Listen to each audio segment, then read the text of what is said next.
출근하려고 식탁에 앉았는데 아니 왜 안 된다는 거야. 월급도 거기가 훨씬 많고 일도 덜 힘들고 당신 이상한 똥꼬집 있는 거 알아? 가끔 보면 정말 너무 답답해. 아내의 잔소리가 시작됩니다. 이 사람아, 사람이 직장을 옮기는 게 어디 쉬운 줄 알아? 나는 이 집 가장인데 신중해야지. 그리고 남들이 볼 때 우리 회사가 자꾸 볼품없다고 생각할지 몰라도 나는 절대 그렇게 생각 안 해. 나는 우리 회사가 정말 좋아. 우리 가족 이렇게 잘 먹고 잘 사는데 무슨 욕심을 그렇게 부려. 사람이 항상 감사하는 마음으로 살아야지. 제가 아내를 보며 말을 했어요. 하지만 제 말을 듣던 아내가 감사 같은 소리하고 자빠졌네. 요즘 다 필요 없어. 그냥 돈 많이 주는 곳이 최고야. 돈이면 다 되는 세상이라고. 당신이 그러고 사니까 우리가 맨날 이 모양 이 꼴이지. 당신 아파트 대출금은 언제 갚을 거야?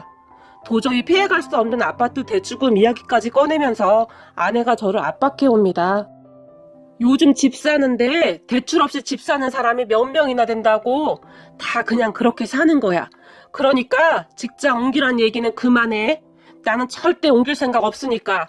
라며 제가 못을 박듯이 이야기를 했어요. 내가 차라리 벽을 보고 이야기를 하든지 해야지. 아유 속 터져. 아유 속 터져. 아내는 정말 답답했던 모양인지 가슴을 주먹으로 치고 있습니다. 그리고 그 모습을 지켜보던 중학생 아들이 아 신이시여 돈귀신 쓰인 우리 엄마를 부디 구원해 주소서 라고 큰 소리로 말을 했고 그 소리를 듣던 아내가 아유 이 집안 남자들 때문에 내가 네 명에 못 산다 진짜 라며 다시 가슴을 쳐댑니다. 그런 아내를 보며 아들은 좀만 기다려봐. 내가 커서 대박 한번 쳐볼게. 라며 활짝 웃습니다. 그런 아들의 말에 아 나 꽁이다. 내가 그 전에 너 때문에 혈압으로 쓰러지겠다. 아내가 인상까지 잔뜩 쓰며 말을 합니다. 엄마 자라나는 새싹한테 너무한 거 아니야? 아들이 불만스러운 말투로 말을 하지만 아내는 그저 한숨만 쉬고 있네요. 그런 아내와 아들을 두고 출근을 하기 위해 나왔는데 아내의 마음을 제가 어찌 모를까요? 물론 이해가 됩니다. 아파트 대출금에 아들 학원비에 돈 들어갈 일이 수두룩하니까요. 오죽했으면 얼마 전부터 아내는 아들 학원비라도 벌어보겠다며 마트에서 아르바이트를 시작했거든요. 밤마다 퉁퉁 부은 다리를 주무르고 있는 아내를 보면 저도 가슴이 아픕니다. 저번 달부터는 월급도 반으로 줄어서 아내의 시름이 더 깊어졌겠죠. 요즘 경기가 너무 안 좋아서 회사가 많이 힘들거든요. 하지만 사람이 말이죠. 신의를 저버리면 안 되는 거 아닙니까? 힘이 들 때일수록 힘을 합쳐서 헤쳐나가야 한다고 생각을 하거든요. 제가 이런 말을 하면 주변 사람들은 그놈의 의리 지키다가 다 굶어 죽는다며 비웃기도 하지만 저는 절대 우리 사장님을 배신할 수가 없습니다. 더군다나 이렇게 힘든 시기에 말이죠. 사장님과 저는 참 특별하다면 특별한 인연입니다. 저는 고등학교를 졸업하자마자 이 회사에 취직을 했어요. 집안 형편이 좋지 않아서 대학은 엄두도 못 냈고 오히려 제가 벌어서 생활비를 보태야 했으니까요. 어머니는 일찍 돌아가셨고 아버지는 선천적으로 신장이 좋지 않아서 제대로 된 일은 하지도 못한 채 하루 벌어 먹고 살았으니까요. 그렇게 학교 선생님의 추천으로 학교를 졸업하자마자 지금의 회사에 들어왔어요. 사장님과 선생님은 잘 아는 사이여서 선생님이 사장님께 부탁을 했고 바로 취직을 할 수 있었어요. 그때 당시만 해도 회사가 작긴 작았는데 그래도 월급이 밀린 적은 단 한 번도 없었어요. 회사 매출이 좋으면 사장님은 가끔 고생했다며 보너스도 줬어요. 사장님은 굉장히 반듯한 분으로 매출이 오르면 직원들이 고생을 해서 그런 것이라며 적당히 분배를 해서 직원들에게 나눠주곤 했어요. 그리고 특히 사장님은 저를 참 예뻐해 주셨는데요. 제 가정사를 선생님에게 들었던지 아주 기특해. 열심히 사는 모습이 꼭 나 어릴 때 같아. 라며 항상 챙겨주셨어요. 회사에서 늦게까지 일을 해야 할 때도 있어서 회사 근처에 월세로 지하세방 하나 구해서 살고 있었어요. 방세가 워낙 싸서 이건 뭐 방이라고 하기도 뭐했는데요. 그런 제 환경을 사장님은 다 알고 있었어요. 그래서 사장님은 가끔 퇴근길에 저를 사장님 댁으로 데리고 가기도 했었는데요. 출발하기 전에 여보 수찬이 데리고 가니까 밥상 좀 준비해줘요. 우리 지금 배가 많이 고프네. 사모님에게 전화를 하곤 했어요. 그런 사장님의 전화에 사모님도 귀찮은 내색을 하지도 않고는 음식을 한 상 가득 차려놨어요. 그렇게 식사가 끝나면 사장님은 저를 데리고 목욕탕도 갔는데요. 지하 셋방에 살았으니 마땅히 씻을 곳도 없었고 항상 대충대충 씻고 다녔으니 아마도 직원들 사이에서 말이 나왔던 것 같아요. 제 몸에서 냄새가 난다고 말이죠. 하지만 사장님은 다른 사람들과 많이 달랐던 것이 저에게 대놓고 너 몸에서 냄새 나니까 좀 씻어 라는 말을 하기보다는 목욕탕 가자 라며 저를 데리고 목욕탕에 가서는 제 등을 밀어주었어요. 아무리 작은 회사였다고 하지만 이게 참 쉬운 일이 아니잖아요. 그런데 사장님은 저를 두고 각별하게 생각을 하셨던 것 같아요.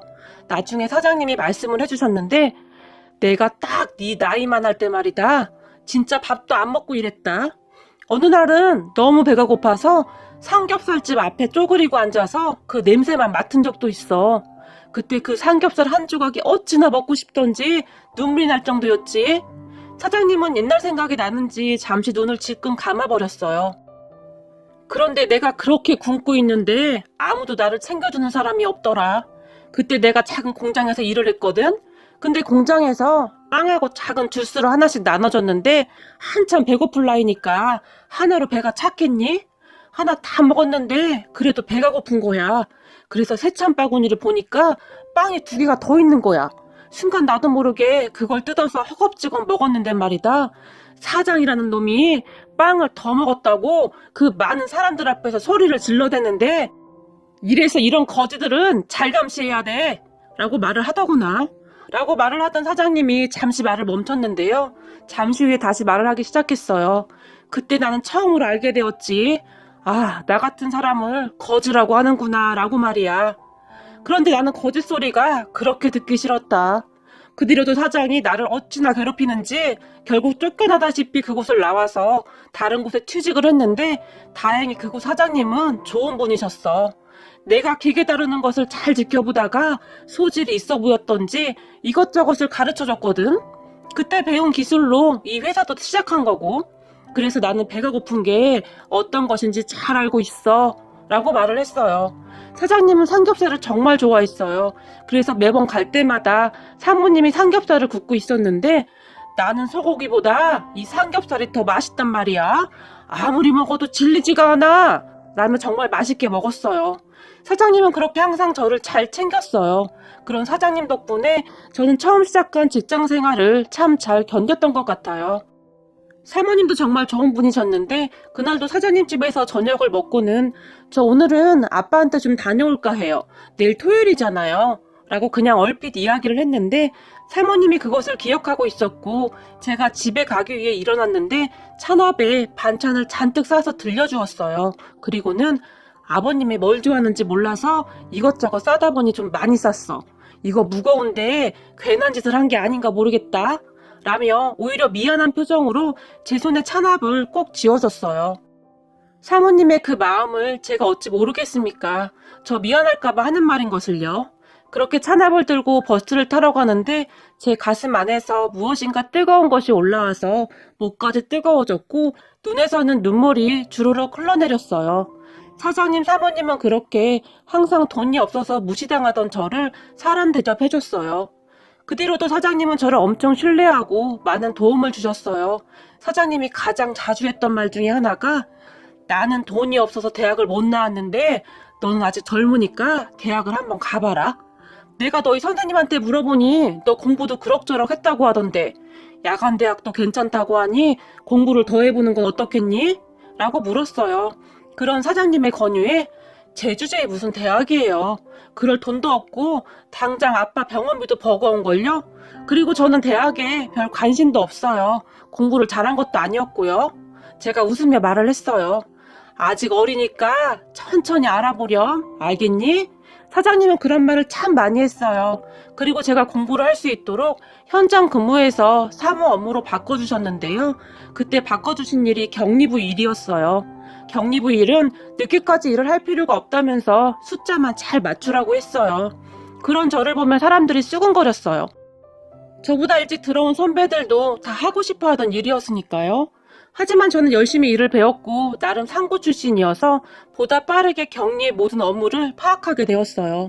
그런 저를 볼 때마다 사장님은 기특한 표정으로 바라보셨고요. 그리고 오후와 주말에는 학원을 다니면서 공부를 했어요. 그때쯤은 나도 대학이라는 곳에 한번 가보고 싶다는 생각이 들기도 했으니까요.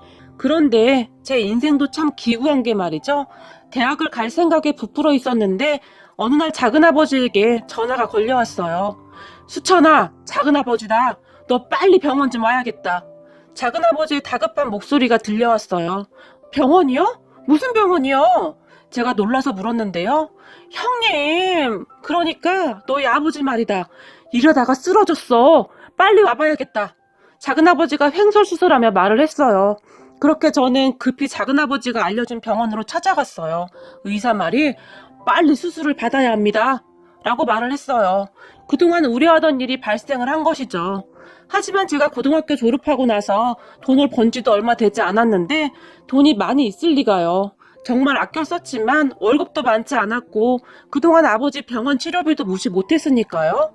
저는 우선 아버지를 병원에 입원시켰고 수술비를 걱정하고 있었어요. 목돈이 필요하다고 하는데 어떻게 해야 할지 알 수가 없었거든요. 회사에 출근을 했는데 출근을 해서도 하루 종일 아버지 수술비 걱정뿐이었어요. 작은아버지도 사는 게 어려운데도 불구하고 일부 융통을 해줬지만 아직 많이 부족했어요. 그렇게 고민만 하고 있던 어느 날 저는 절대 하지 말아야 할 짓을 하고 말았습니다. 회사에서 격리 업무를 맡아보고 있던 저는 거래처에서 들어온 돈을 보면서 그만 눈이 뒤집어지게 되었습니다. 그동안 사장님이 저에게 어떻게 해주셨는데 정말 나쁜 놈이었죠. 처음에는 돈을 쓰고 조금씩 채워놔야지 그러고 있었어요. 제가 업무를 하고 있으니까 가능하지 않을까 하는 생각이 들었거든요. 그렇게 돈을 빼돌리는데 다리가 후들거렸어요. 맞습니다. 저는 그 순간 공금 횡령을 한 것입니다. 그렇게 가져간 돈으로 우선 아버지 수술을 무사히 마쳤어요.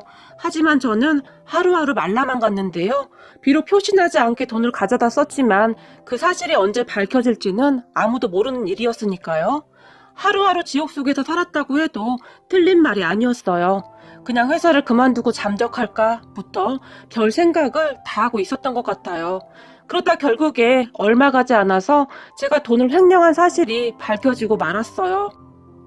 그달 장부에 총 수익금이 많이 차이나는 것을 확인한 선배가 뭔가 이상하다고 생각을 했고 바로 팀장님에게 보고를 하면서 모든 것이 밝혀지게 되었어요. 결국 전 팀장님과 선배에게 모두 털어놓을 수밖에 없었어요. 이미 업체에서는 저에게 돈을 보냈다고 했기 때문에 더 거짓말을 할 방법도 없었고요. 결국 팀장님은 노발대발했고 다른 사람도 아니고 김수찬 네가 어떻게 이럴 수가 있어? 사장님이 그동안 너한테 어떻게 했는데 은혜를 원수로 갚아? 팀장님이 화가 잔뜩 난 채 말을 했어요. 그런 팀장님의 말에 저는 그저 죄송합니다 라는 말만 반복을 했는데요. 제가 제일 참을 수 없었던 것이 사장님의 얼굴을 보는 것이었어요. 그것처럼 고통스러운 일이 없더라고요. 사장님은 저를 따로 불러앉히고는 수찬아 왜 그랬니? 라고 물었어요. 그런 사장님의 말에 저는 그저 고개만 숙인 채 눈물만 흘리고 있었어요. 너무 창피하고 무섭고 여러 가지 감정이 뒤섞여서 차마 입이 떨어지지 않았어요. 수찬아, 너 그럴 애가 아니잖아. 무슨 일이 있었던 거지? 사장님이 다시 저에게 물었어요. 그런 사장님의 말에 제가 사장님 잘못했어요. 정말 죄송해요. 제가 지은 죄값은 달게 받겠습니다. 떨리는 목소리로 말을 했어요. 아니 그런 말이 아니라 왜 그랬냐고. 아무 일도 없는데 네가 그냥 그럴 애가 아니잖니? 왜 나한테도 말 못하겠어? 나는 그래도 너랑 꽤 친하다고 생각했는데 라고 사장님이 안타까운 표정까지 지으며 말을 했어요. 사장님의 말에 제가 눈물을 흘리며 사실 아버지가 수술을 받아야 하는데 돈이 필요했어요. 지금까지 모은 돈하고 작은아버지가 준 돈을 합해도 돈이 부족했어요. 의사는 빨리 수술을 하라고 하고 들어놓은 보험도 없고 제가 잠시 미쳤었나 봐요. 라고 말을 했어요. 그랬구나. 그런 일이 있었어? 그럼 임마 나한테 말을 했어야지. 그걸 왜 혼자 끙끙 앓고 있었어? 알았다. 우선 너는 나가고 팀장 들어오라고 해. 사장님은 아무렇지도 않게 말을 했어요. 그리고 팀장님한테 뭐라고 말을 한 것인지 팀장님도 더 이상 저에게 아무 말도 하지 않았고 다만 이번 달 월급부터 네가 가져간 돈 중에서 조금씩 떼고 입금하기로 했으니까 그렇게 알고 있어. 알겠냐? 라고 말을 할 뿐이었어요. 그리고 팀장님이 한마디로 더 했는데요. 너 임마 사장님한테 감사하게 생각해. 나 같았으면 너 깜빵 보내버렸어. 팀장님이 한심하다는 말투로 저에게 말을 했어요. 그리고 나중에 팀장님이 말하기를 사장님이 팀장님을 따로 불렀다는데요. 이번 일은 다른 직원들에게 새나가지 않게 하고 우리 둘만 알고 있자고 라고 말을 했다고 합니다. 하지만 팀장님은 그런 저를 계속 못 믿고 의심을 했어요. 당연한 거 아니겠어요? 공금 횡령은 정말 어마어마한 것이니까요. 그러던 어느 날 사장님과 팀장님과 제가 있던 자리에서 팀장님이 사장님에게 물었어요. 사장님, 수찬이 이동 발령 내는 게 좋을 것 같습니다. 공금 횡령한 직원을 계속 격리부에 두는 것은 문제라고 생각합니다. 라고 말을 했어요. 그런 팀장님의 말을 가만히 듣고 있던 사장님은 그러게, 그럴 수도 있겠구만. 그런데 말이야, 이번 한 번만 김 팀장이 이해 좀 해주면 안 되겠나? 사장님이 김 팀장님한테 부탁을 하듯이 말을 했어요. 사장님, 제가 정말 궁금해서 물어보는 건데요. 도대체 왜 이렇게까지 하시는 겁니까? 라고 물었고, 김 팀장, 아들이 몇 살이지? 제 아들이요? 지금 5살입니다. 갑자기 아들에 대해서 물어보니 팀장님이 놀라서 대답을 했는데 그런 팀장님을 보며 김 팀장, 만약에 말이야, 김 팀장 가족이 밥을 굶게 되는 일이 생기면 어떻게 하겠나? 가족들이 배가 고파서 울고불고 난리를 치고 있어. 그런데 가장인 나는 돈이 없어서 아무것도 해줄 수가 없는데 그때 마침 누군가 자네한테 돈을 맡긴 거야. 돈을 맡긴 사람은 돈을 잘 보관해달라고 신신당부를 했고 말일세. 가족은 배가 고파서 자지러지다 못해 실신 직전이네. 그럼 자네는 어떻게 하겠나? 우선 그 돈으로 가족 배부터 채우겠나?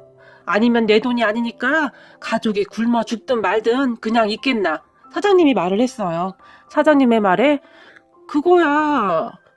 우선 배부터 그렇게 둘 수는 없으니까요.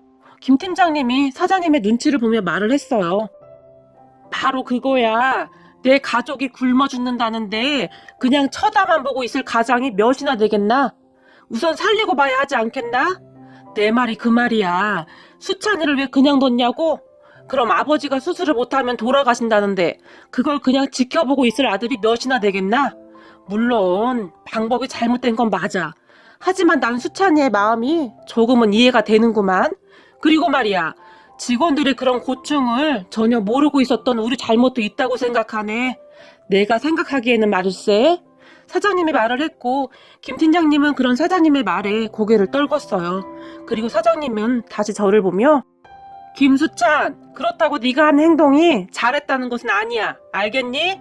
너는 엄청난 잘못을 한 거고 김 팀장 입장에서는 이러는 게 당연한 거고. 사장님이 팀장님과 저를 번갈아 보면서 말을 했어요. 그렇게 제 사건은 마무리가 되었고 그 뒤로도 사장님은 저에게 참 많은 도움을 주셨는데요.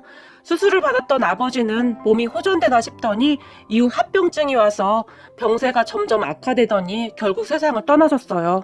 그런 아버지를 보며 작은아버지가 이왕 가실 거면 그냥 일찍 가시지. 우리 수찬이 고생만 시키다 가셨네. 라며 한탄 아닌 한탄을 하기도 했어요. 그렇게 마련된 장례식장은 쓸쓸할 수밖에 없었는데요. 친척도 별로 없고 아버지가 회사를 제대로 다닌 것도 아니어서 장례식장은 정말 썰렁했어요. 왜 그런 말이 있잖아요. 장례식장은 시끌벅적해야 한다는 말이요. 어른들 말이 틀린 게 하나도 없더라고요. 돌아가신 아버지 때문에 홀로 많이 슬펐는데 장례식장마저 썰렁하니 참 많이 서럽더라고요. 그런데 얼마나 지났을까요? 장례식장에 갑자기 사람들이 웅성거리기 시작했어요. 제 형편을 미리 알고 있던 사장님이 직원들을 교대로 장례식장에 보냈더라고요.